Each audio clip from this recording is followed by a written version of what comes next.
How's everybody doing today? Welcome, welcome, welcome to this awesome, amazing training today. Information session, call it what you want. It's all about your clinical versus your coaching skills. So here's what we're going to be talking about today. Let's just jump right in. So you're here, therapist who coaches or wants to coach, and you want to really examine what current clinical skills do you have that are applicable to the coaching arena? Or maybe you're wondering, how do you move your current clinical skills into the coaching world? We're going to answer all of those questions today. So if you're here live, welcome. Wherever you're listening to this, welcome, welcome, welcome. Replay, podcast, YouTube, all the fun places. And if you're live, go ahead and post your questions. Start now, because I want to be able to answer those at the end. So I've got my notes ready. I've got my coffee ready. And listen, I'm going to tell you right now, I've got my allergies ready too. So I sound that if I'm coughing, I'm going to mute out so that that's not annoying for you. I just want to answer that on the front end. So let's collectively start with an intention. I really want to be so solid with this intention. My goal today is to help you recognize that therapists make the best coaches. Today, as you're listening, your brain is going to hear something new, unexpected. And I want you to take that as confirmation that you are in the right place. Look, I love coaching. Coaching has changed my life. It's changed the lives of hundreds of my clients and hundreds of their clients. And I know that if you're here, it's because you are drawn to the possibility of coaching. Today, I'm going to be answering questions that I've gotten from you, that I'm asked all the time, that I've been emailed. I will share how you can use your clinical skills in the coaching arena, what current clinical skills you have that are 1000% applicable in the coaching arena. I'm going to share some of the best coaching questions at the end. So listen to the end. I'm going to be sharing some of the best questions. And I'm going to ask you to think about, do you already ask these questions? Because you're going to see overlap. Let's be candid. When we're helping people, there's a lot of overlap. But that way you can see for yourself. I'm going to, at the end, invite you to my upcoming workshop, marybicknell.com/workshop. I'll be putting that up, the banner, in a minute.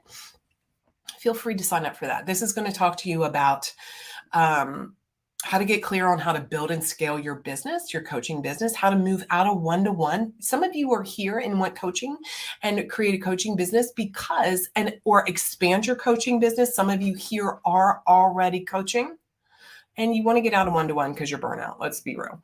And you want to figure out, how do I show up? Because we've been taught as clinicians to hide, right? We're not the face. And marketing feels new to you. And during that workshop, I'm going to show you actually how simple marketing is. It's just the transference of your brilliance, your knowledge to the world. So this is what I want you to have in your mind as we move forward today. Ready? Well, I want you to breathe this in, take this in. Really, I'm going to pause after I say it because I want you to say it in your own mind. Ready? There is so much demand for my skill set. I will be able to change all the lives I want, including my own. Let me say that again. There is so much demand. So much demand. This is so true. There's so much demand for my skill set. I will be able to change all the lives I've won, including my own. So you're here because you've been thinking about other ways to make money, do good work in the world, and have more free time, right? More than likely, you're burnt out. More than likely, you're having the dawning like, oh, this therapy thing isn't for me. Or maybe you're feeling like, I don't feel like I fit in with a traditional clinician or practitioner or therapist or, private practice owner. Maybe you've built a private practice and you're like, holy crap, this is not what I thought it was going to be in grad school, right? In grad school, they didn't tell us about how to build a business, how to make money, and that maybe one day our income will be capped. And what are we going to do then? Maybe you're bored. Maybe you're bored with actually how you're showing up and doing the client work. and you feel like you bite your tongue, and you feel like there's so much more methodologies you want to weave into helping clients, and you don't do those. You're here because you're well educated. So if you're in my world, more than likely you have a master's degree or more. You've got a license. You've got hundreds of hours of client work, if not thousands, if not decades of client work under your belt. And yet there's something pulling you toward coaching. And you have this internal dilemma. How full on should I go into coaching? Is there really demand? I told you there's demand. And here's the truth. I'm going to refer back to this. The bold truth. Hashtag bold truth. As a mental health professional, you are in the exact right place and have the exact right experience, knowledge, and education to be an amazing coach. Here's the truth. Your education puts you worlds ahead, miles ahead of other coaches. A lot of coach training teach you to do the very things you already do day to day. And I'm going to be talking about those clinical skills. You're already doing so many things that coach training, novice people get certified in, learn how to do. You are already doing these things, my friend. So I want to give to you that you're probably already wanting to coach, doing some coaching. Excuse me. And really, you're just like, how the hell do I make money? How do I do this, right? Who can give me a heck yes, right? Let me see some hands up. Yay. Thank you. Good to see you here. Sorry about my coughing again. It's a pain in the butt. All right. Here are some of the common questions I'm going to answer today, just so you know what's going to be some of the outcome here. What's the difference between therapy and coaching? We're going to address that. How do I decide if I want to coach, or is coaching even a business? Is there a possibility? I'm going to answer that right off the bat. There are plenty of people as a coach, and I know hundreds of them, right? My colleagues, my peers are making all the money that they want, working when they want, and only working with the best clients, not the clients that you're dragging along, not the clients who are worried about a copay, not clients who are just not in it. It's exhausting to continue to work with people who are not all in for their own life, right? It's exhausting. This is why we get burnout. And the thought, I want you to have the thought right now. I want you to ask yourself as I'm speaking today to you, are you prepared to continue to do what you're doing as a therapist for the next 5, 10, 15, 20 years, or even the next week? Is it ethical or legal to keep my license if I'm a coach? We're going to address that. Well, let me actually just address that right now, because this is a question that I get frequently. I always refer you back to your licensing board. Refer back to your licensing board. Number one. And number two, when we're marketing, the ethical, if you will, the ethical part of marketing is making sure we're not giving our clients or our potential clients mixed messages on who to help. That's one of the things I help my clients get really clear, so that you're not marketing, I help women transition through midlife, and that's your coaching business, but somehow over in your mental health or your private practice, you're talking to women in midlife about anxiety or something. So we want to make sure that it's clear delineator. And I want to offer to you that I would be all in on one thing, right? One thing, one path to success. When we're trying to have our feet in both worlds, it's a challenge. So this is one of the things I really help clients with, putting their feet solidly in one process, one business. So that's where you get the most bang for your buck for yourself as a businesswoman. What questions or processes do I take clients through with coaching? That's a question I get all the time. So I'm going to be sharing some of that process, sharing some of those best questions at the end, and you can see yourself. I'm going to be sharing some niches. I'm going to be talking money today. And of course, I know you have all kinds of other questions. That's what we're going to talk about in that workshop, marybicknell.com/workshop, about social media, about where to find clients, about how to show up, about freebies, workshops, retreats, all the things. All right. Facebook ads, all of this. It all comes down to how do you create a business for yourself, a coaching business, or scale your coaching business that can make you a lot of money doing the work that you're loving, that you're proud of, that has meaning and it matters in the world. And you can do this without burning yourself out. So for those of you who are new to me, hi, I'm Mary Bicknell. Excuse me. I'm a former psychotherapist, former clinical social worker, lifelong entrepreneur and businesswoman. I'm a life and business coach for therapists who want to coach and who want to expand their coaching business. I'm the creator of Therapist to Coach, excuse me, Therapists Who Coach Academy, where we work inside a mastermind and we scale your coaching business. We help you market that business. I have a self-study program, and over the next several months, you're going to start seeing information about advanced coach training for clinicians. And it's so exciting. So my community is well over 12,000. I have a 5,000 person Facebook group. If you're not in it, please feel free to join. It's marybicknell.com/Facebook group. Super easy. Come join us.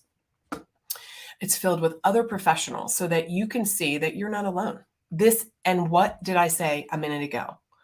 The thought is there's so much demand for what I have to offer. I say that to myself, and I want you to say that for yourself. So as a coach, as a therapist who coaches and is now a coach, there is so much demand for exactly the thing that you want to do. And I'm going to prove that to you because I'm going to be sharing like all kinds of crazy niches, you guys, that you may never even had a concept that people are paying coaches to get coached on. You're going to be like, what? So while it's true, let's address this. While it's true that there are millions of people who need true clinical, therapeutic, mental health treatment, it is also equally true that there are millions and millions of people who need coaching. And frequently, they go to a clinician, a therapist, because they don't know about coaching. Now, I know if you're listening, you're like, what? Everybody knows about coaching. That is not true. Coaching is still a new industry. Now, I know I get pushback on this and people are like, there's coaches everywhere. You know why? It seems as though there are coaches everywhere because probably on your social media platform, you are getting bombarded with ads, including mine. You're probably in my world because somehow I've put up an ad somewhere and you're now in my world. If the algorithms, anytime you like a post of some coach or something, now you're going to be bombarded. I want to offer to you that I'm air quoting here for those of you who are listening to the audio, in the real world, outside of your computer, you guys, there are people seeking out help and they don't realize that there's coaches, that what they actually need is coaching, not a diagnosis, not digging through your past. No, these are high functioning people who want accountability, support. The personal growth and personal development industry is booming and it always will be because we're human. You know, people are like, oh my God, the coaching industry is, and this is how they talk, right? Oh my God, the coaching industry is saturated. And I'm just like, that's just ridiculous, you guys. Here's the moment. I want to shift your thinking. We never say there's too many dentists. We never say there's too many therapists. We don't go closing down master's degree social work programs because there's so many social workers. There's so many LCSWs. There's so many LPCs. No. Here's the thing. Stay in your lane. You create a big, bold, badass coaching business and go help people. There's more than enough people in the world. So when people think like, oh my God, something's saturated, it's really coming from two places. One is they don't understand how to build a business that creates an attraction, a market. Like you're not knowing how to attract your ideal client because there's more than enough demand for what you want to coach on. I'm going to prove that by giving you some of the niches in a second. So that's number one. They don't actually know how to market. And of course, we're not taught this in grad school. So it's not our fault. It's just a skill you have to learn. And number two, they're in a scarcity mindset, meaning, oh my God, there's only so many people who are hiring coaches. That's so not true. Every day, right now, I can guarantee you 1000% that who you want to coach with, there's people right now making a ton of money and out there helping a ton of people. Why I do this work is because I want you as a woman to be financially independent and never rely on another human being. I believe that's the only way we are truly free. That's free from what's going on in the economy, which I never even think about because my ideal clients are not in that freak out stage about it, because there's always stuff that happens. That you never have to rely on your partner, so that you can choose to be in a relationship that you want to choose to be in and not be a woman who is not financially capable of taking care of herself and her family. This is why I do this work. And I want to help you give back, do the work that you really want to do, because I know myself, having a BSW, a MSW, 2 years postgraduate work for being a clinician, working in mental health and Johns Hopkins, and having a private practice and home health and Medicaid and geriatrics. I had done everything in our field, and I know what burnout is. And we got into the industry of mental health to help people. And I'm going to tell you, if I would have known this 20 plus years ago when I got my master's degree, I probably never would have become a clinician. I never would have been a therapist. I probably would have gone straight into coaching had that industry been growing like it is today, because I want to work with high functioning, all in people. Even though I worked in the inner city and I worked with AIDS patients and I worked with very poor people, and that was definitely work of my heart. And now the work of my heart looks different, and it can look different for you too. And coaching is an option. So let's first define what is therapy versus coaching. Therapy is the clinical treatment provided to heal a disorder, getting a diagnosis from specific diagnostic criteria, period. So we're healing dysfunction based on a clinical diagnosis. So sometimes what happens is, we know this to be true, that we're giving people a diagnosis that it's an NOS. It's like, anxiety light. And here's the ethical thing that I hang my flag on, that oftentimes people are given a diagnosis that don't actually warrant a diagnosis, but you got to give one so you can get paid by insurance. Now that person's labeled for life. I have a huge problem with that. And typically, here's the truth. Those people that come in and you give some NOS-y kind of diagnoses, they need coaching. They need coaching. They just didn't know about coaching. If they would have known about it, they probably would have chosen coaching instead of getting a diagnosis and going through therapy and sitting on the therapy sofa for years. Coaching is a different. Coaching involves the belief that the client has the answers within. Now, you're going to start hearing overlap. That's the truth. Why is there overlap? There's overlap because we're working with human beings and we're in the helping industry. So yes, there's overlap. So therapy is about a clinical diagnosis that we're helping heal a dysfunction that impacts multiple areas of their life. Coaching, we're working with the client to achieve a set goal. We're helping them along the path. Now, although as a coach, you may work with somebody who has been given a diagnosis, and maybe they have a diagnosis, but you're coaching them not on their mental health. So let's give you an example. Let's say somebody specifically was diagnosed with anxiety, and they're going to their therapist. Or maybe you have a client who has a trauma that they are working on healing. That does not negate them from being a possible coaching candidate, a life coaching candidate, a relationship coaching candidate at all. So I want you to take that in for a minute, because sometimes people think it has to be all or nothing. There are trauma-informed coaches. Some of my clients that I've helped them build their coaching business market themselves as trauma-informed coaches. And they work with people who have moved through their trauma and now they're ready for coaching. Now they're ready for next level goal setting. So here's where I say therapists make the best coaches. When you are able, this is the differentiator. So when people are like, how do I market myself? Here it is. This is the money, you guys. Pay attention. When you are able to differentiate yourself in the marketplace to your coaching clients, that you are, for example, I will use myself. I'm a former clinical social worker. I'm a former psychotherapist turned life and business coach. And when I started doing and I'm holding up my business card, I used to be a relationship coach. So I would say I'm a former psychotherapist who now is a relationship coach. I bring the best of both worlds. That marketing tactic is true, right? It's not just like some crazy hook. Your coaching clients will be thrilled that you have the education that you have.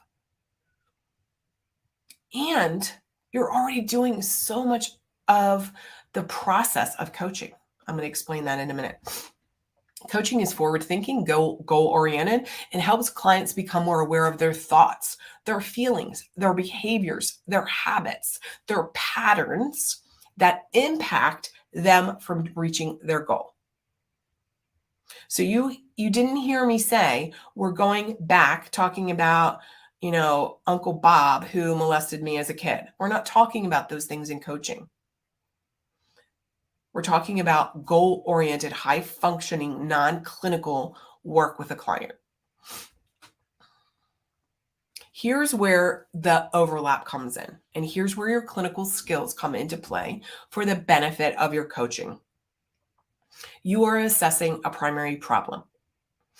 Excuse me, I'm going to pause this and just mute this for 1 second. I can find the mute button. Excuse me. Let me get back to my notes that I had. Your clinical skills come into play here. Okay, so I want you to think about this. A client comes in, you are assessing their primary problem. You are determining what the result or outcome is. You are creating a plan with the client. During your working relationship, you are walking the client through the plan. Now, this is what you do in coaching, and this is what you do typically as a therapist, right? A client comes in, they talk about they're depressed, they can't get out of bed. You're creating a master treatment plan. You are looking for the diagnostic criteria that is going to align with how you're helping them. Whatever methodology you use, whether it's cognitive behavior, whether it's positive psychology, whether it's integrated family systems, which by the way, we use in coaching, FYI, and I use a cognitive behavioral tool in my coaching with clients. So you create a plan. You let the client know what the plan is as a clinician. And you work on those things. And they come in and you work through them. It's the same. So this is where there's the overlap. Again, the difference is when we're working with the skills with a coaching client, you're marketing to a specific person, niche, problem. You've got your specific solution. They want that solution. They want that result. They want that outcome. And I'm going to give you some examples in just a minute. So when you're in your coaching relationship, you have a methodology you help walk them through to get the result. They, as the coaching client, are implementing the tools, the methods, the practices that you're coaching and teaching them along the way. It sounds similar on one hand, doesn't it? This is why I want to offer to you that you may already be doing a lot more coaching. Now, here's some of the differences. Ready? In therapy, typically, we don't challenge clients. And what I mean by challenge is a lot of, and I'm air quoting, talk therapy is allowing the client to talk, allowing the patient, I'll say patient right now when I'm talking about the mental health, the clinical, just for a point of differentiation. So we let the patient do the talking. and we're listening. Maybe we're pointing something out. Maybe we're asking questions. But we're really doing talk therapy, meaning they are talking through the issue. In coaching, let me go back. Maybe there's moments in that talk therapy session that you, as the clinician, have a thought, I really should say this to Sally Jane. Here's an example. Sally Jane, we've had this conversation numerous times. You've talked about this story numerous times. Are you tapping? Are you practicing what we've talked about? Are you, or maybe not challenging them? Now, I have plenty of my clients, like just as a side note, that come to me that are attracted to my directness, are attracted to coaching because they want to be direct, probably have already really started coaching their therapy clients. So if you're like, I'm already saying stuff like that, okay. This is why I said there's a lot of overlap. If you're drawn to being able to shine a light on a place up the pothole in front of your ideal client, then this is a lot of the work that we do in coaching. Now, here's part of the problem. Here's one of the biggest problems as a clinician. This is one of the things that shows up almost all the time. And literally, this just happened again the other day. What happens is when you're mired in your your therapy world, what happens is you're around all of these therapists who we all see, and this used to be the way I would too, we all see dysfunction. We all see a diagnosis. We all see chaos, crisis, problem. And we're looking for that. Where's the trigger for that client, and where's her trauma? Where's her Maslow said, a man with a hammer sees a nail everywhere. One of the biggest things that I work on with clients, my therapists who coach clients, is helping them shed that constant, vigilant looking for the dysfunction, the problem. Because in coaching, we are focused on the result, the outcome, and the solution. And that's the kind of client we want. Our clients want the outcome, result, or solution. This literally happened the other day. I was on a call with somebody and she's just like, there's so much chaos in the world. And I'm like, God, really? I'm not seeing it all. My clients are not focused on all the terrible things in the world. My coaching clients, they're focused on their life. What can they change? How can they make improvements? How can they reach their goals? And as a therapist, right, though, we're looking for what are all the areas of dysfunction so I can help them heal that. I want to offer to you that somebody can be high functioning and you can coach them while they're still working on trauma. I'm case in point. So I have this amazing 2 homes, super successful business. And yet I have my therapist and I do EMDR with my therapist. So I can work on all my trauma while I'm over here being a badass businesswoman, helping you make shit tons of money and helping you change lives in the way that you want to. Right? No red tape. But that's true for everybody, right? Like if you're a chiropractor, here's the truth. Like if you're a chiropractor and you see somebody like tweaking their neck or like rubbing their neck, you're like, hey, you need an adjustment? You probably need an adjustment, right? It's the same thing. So a recently divorced woman, though, in her sadness, is it clinical depression or is it appropriate human emotion that doesn't warrant a diagnosis? Really, all of you therapists, like really get serious right now with yourself. I want you to think about this. A recently divorced woman who comes to you and is sad that she got a divorce. How many times, and whether it's you or your peer colleague in the clinical world, because the only way you're going to get paid to talk to this woman and help her is giving her a diagnosis.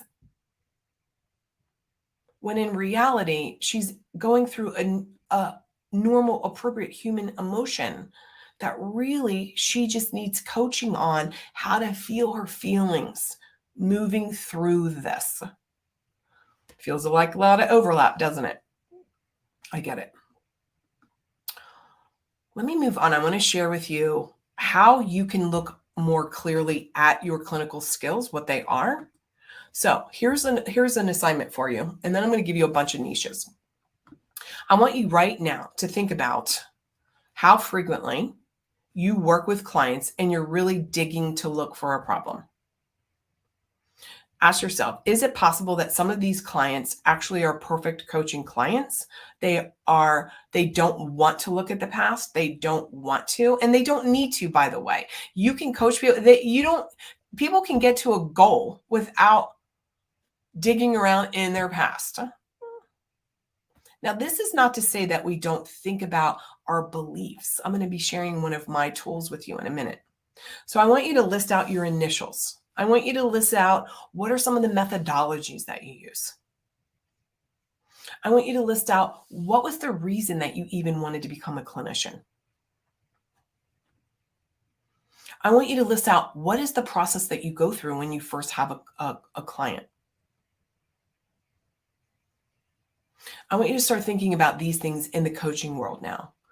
Asking great questions, listening for limiting beliefs, patterns, or behaviors, so that you can start recognizing that their subconscious belief is informing their thinking. And as we know, as a cognitive behaviorist, their thinking informs their emotional state, right? Their feelings. And the feelings is the catalyst for our behavior, our inaction or our action. And of course, that leads to the results.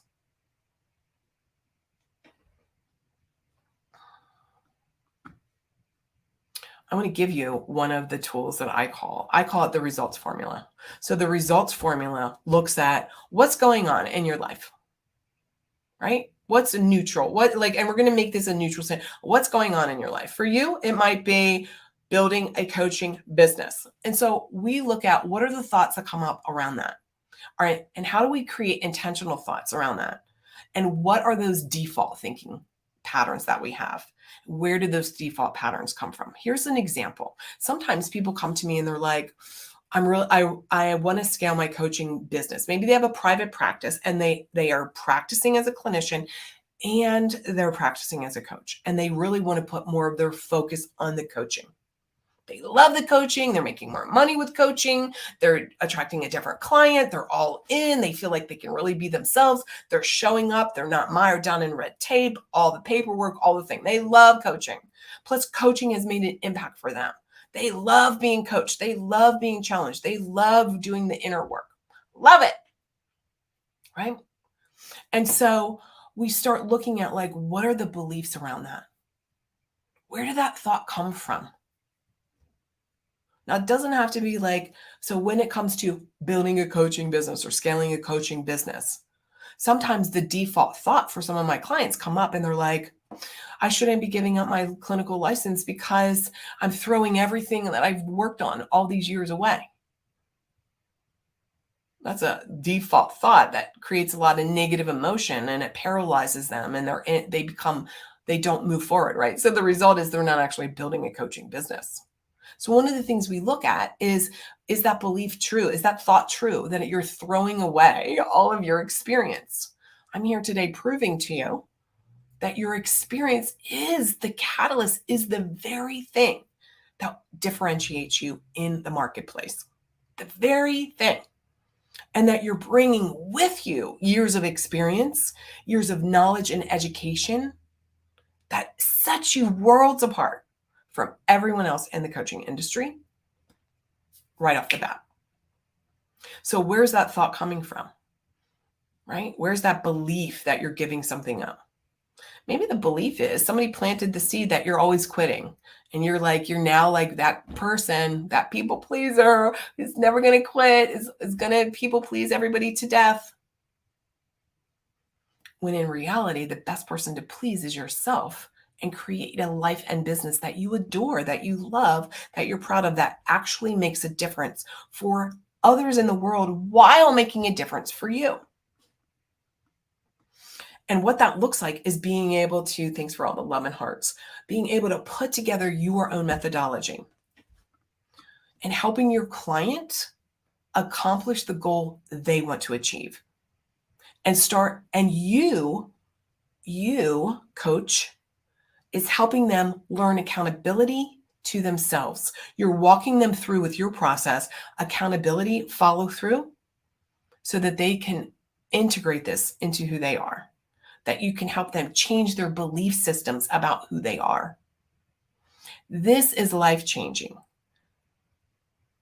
My life coaching, my coaches, my personal coaches have made a bigger impact more quickly than any therapy work I've done in the decades. Jesus.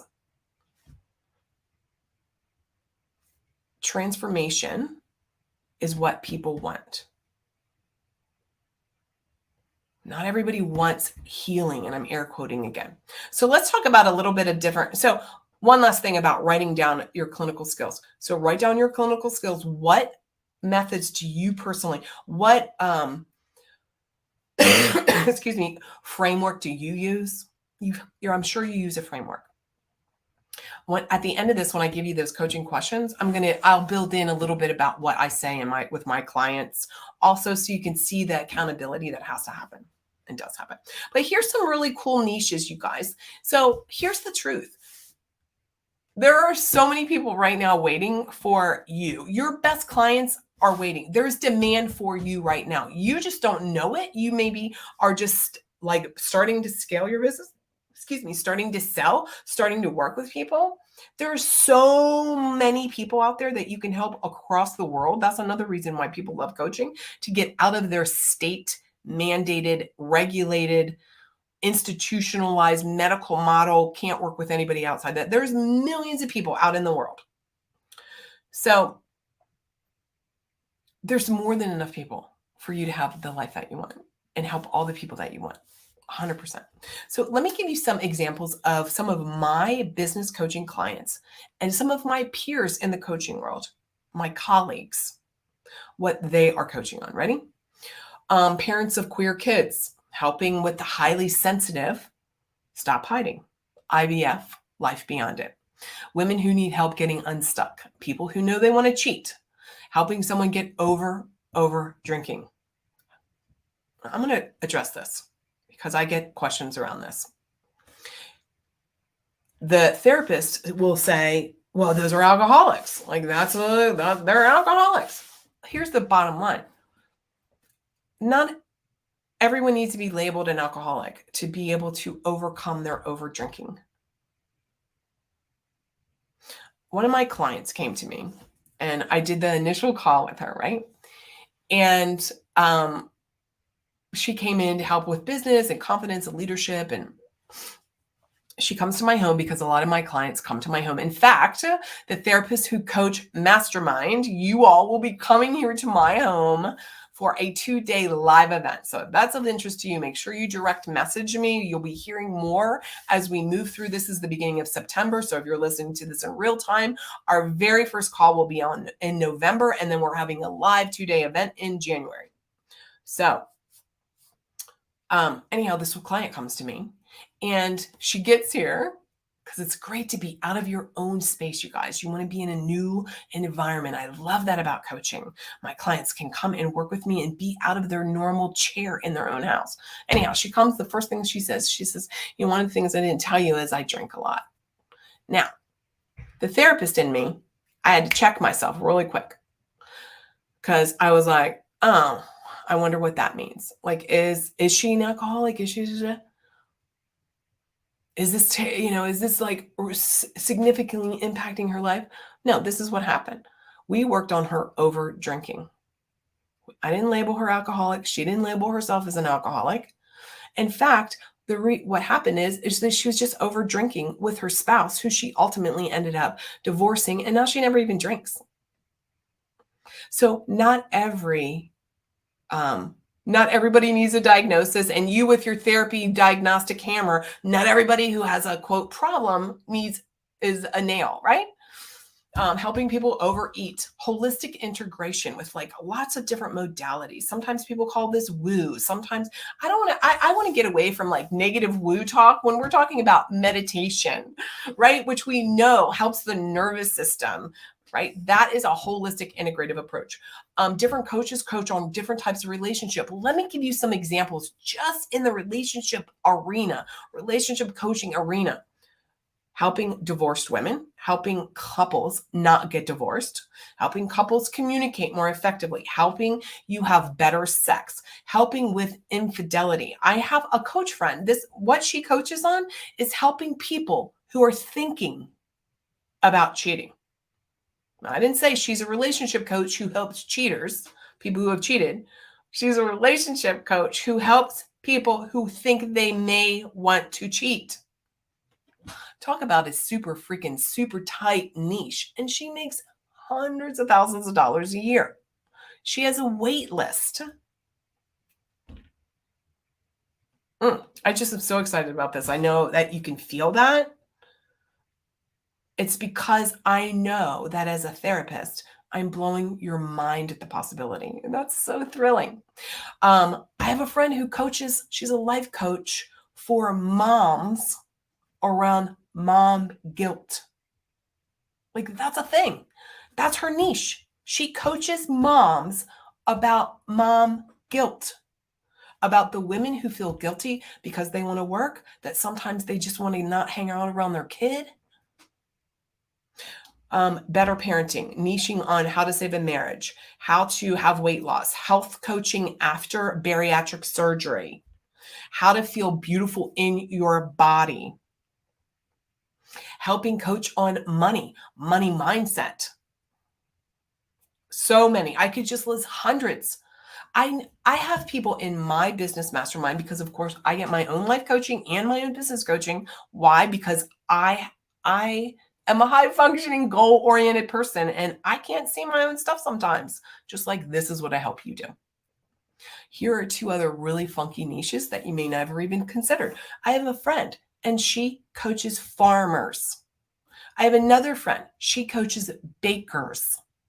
I know another woman, her only niche is she coaches quilters. She's a life coach for quilters. If that isn't blowing your mind, so I want you to think about right now, when it comes to you and your personal life and something that you love or some type of potential client that you would love to be able to help them overcome whatever it is. What could that be? This one woman, she coaches hikers. What she does is that's her niche. She life coaches hikers.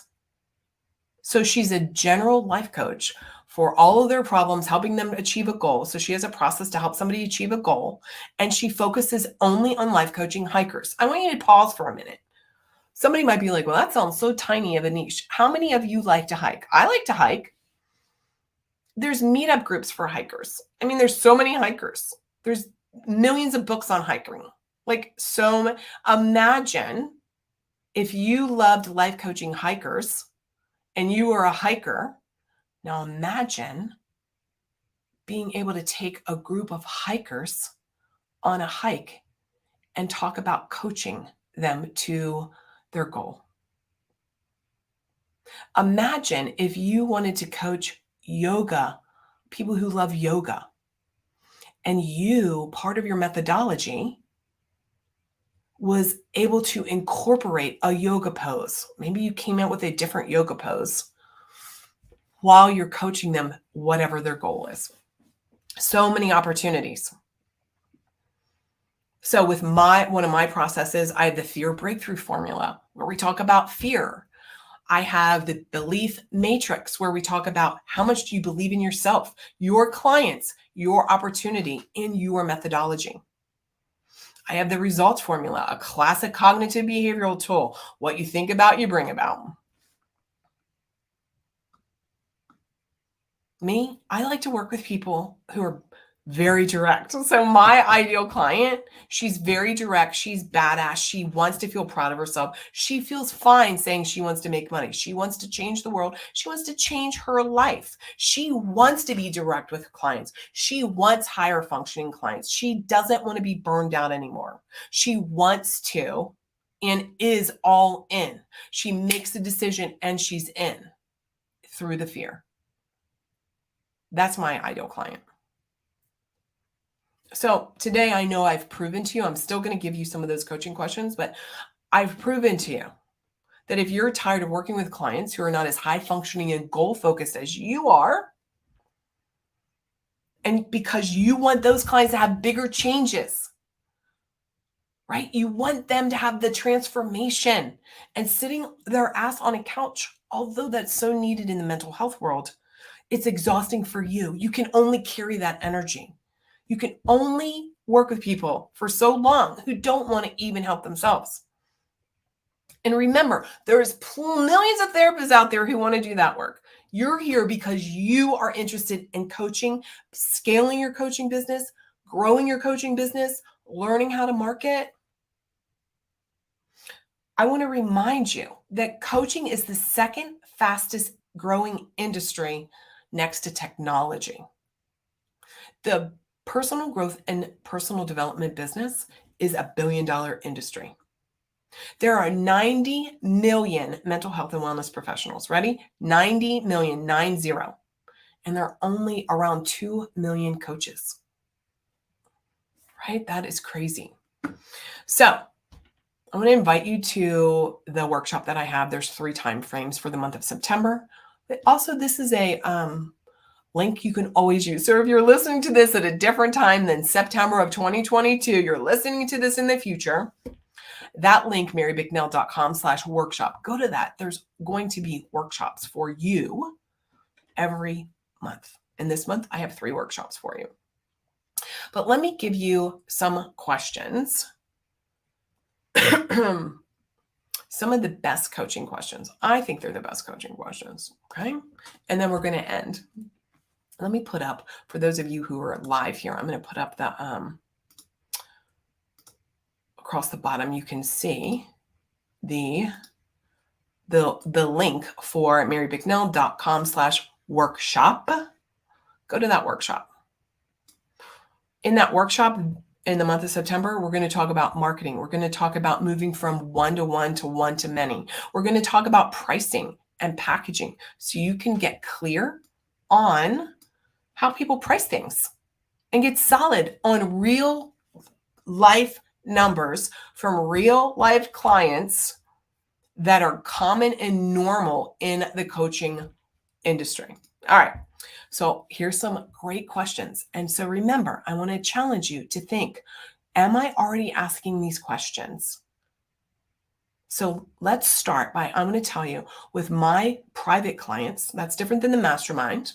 So for those of you who are looking for a mastermind, remember, we start at the beginning of November. Then we have a 2-day event in January, the Therapist Who Coach Mastermind, where we're looking at scaling your business. Reach out to me and direct message me. You're going to start hearing more about that. My private clients and in the mastermind, they will have accountability. But here's one of the things that I have my private clients do. Fill out a pre-call form. I'm not doing all the charting and the noting anymore, y'all, and neither will you.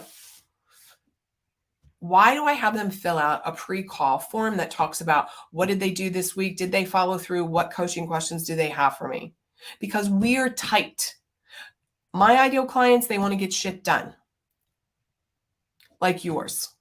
And so my job as their coach is to help them refine what they need coaching on.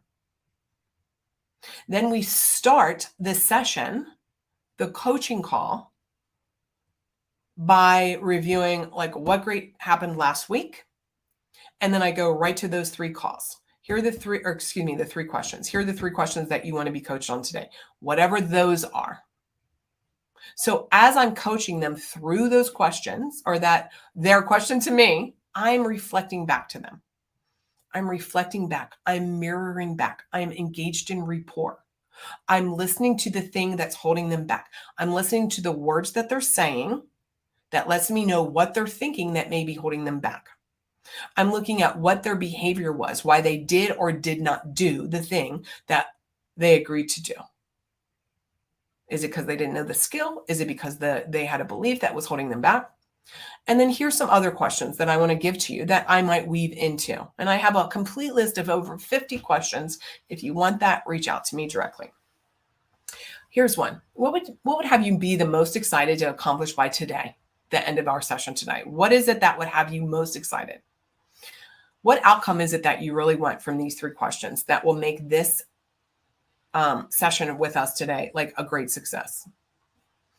I might ask them, what specifically, if they come with a lot of questions, what specifically do you want to accomplish? We help them laser in on what result that they want. We might talk about, well, what would be different as a result of working on XYZ area? So if we go back to the over drinking, what would be different as a result on working on not hanging out with the girlfriends every Friday night? I want my client to be thinking about the result that she will be getting. We might say something like, how can we make something measurable? So maybe you're helping clients lose weight. How can you make that measurable so that you'll know you've achieved the success without getting on the scale, right? Where would you like to start? How does it feel to achieve these desires? A lot of times I have clients get connected with their feeling of success. That's one of the assignments that I have clients do. It's called 100 Successes. And I have them get attached, get connected with the feeling of success or feeling of achieving the result or desire. Why? Because a lot of times people, even good feelings, they don't even allow themselves to feel those feelings. Right? A lot of times, this is why we overdrink, we overeat, we spend, we don't want to feel a negative feeling. Well, the same thing is true where a lot of people have not even learned to feel good feelings, learned how they've created that feeling. I could go on. So these are the things we do in coaching. Does it sound familiar? I would love for you to comment. Yes, this sounds familiar. Oh my God, I'm already doing this. I want more. I want to coach. How do we, and I might ask somebody, so how are you going to prioritize these 3 things that you want to do this week? What's the timeline that you think you can get these things done? Let's look at your calendar. I also like to ask people, so what do you think is going to get in the way of you doing that? How do you want to move past these? Like, let's talk about what are some of the steps that we want to take. Let's be really concrete. So for me as a business coach, one of the things that I like to do with my clients is I get very concrete. Like, what does this look like daily for you? What does this look like by the end of Friday? Reach out to me Friday and let me know what you've accomplished. So I'm very hold people accountable because that's a behavior that most people don't have. Most people are not self-accountable. My job as their coach and your coach is to help you be more accountable and have that become a habit that you are accountable to yourself. What is one obstacle that we could remove right now from your life that would be getting in the way? I have this called an exercise called Clear the Clutter. I do this. I want to offer this to you. What clutter is in your life right now, my friends that are listening and watching? What clutter is in your life right now that is keeping you from creating the most amazing coaching business? Is it cognitive clutter? Is it mindset clutter? Is it people-pleasing clutter? Is your desk a mess? Is your purse a mess? Is your closet a mess? Like literally what physical bullshit clutter and what mental clutter? My job is to help you clarify that. Clear the clutter. Get it down, get it out of the way.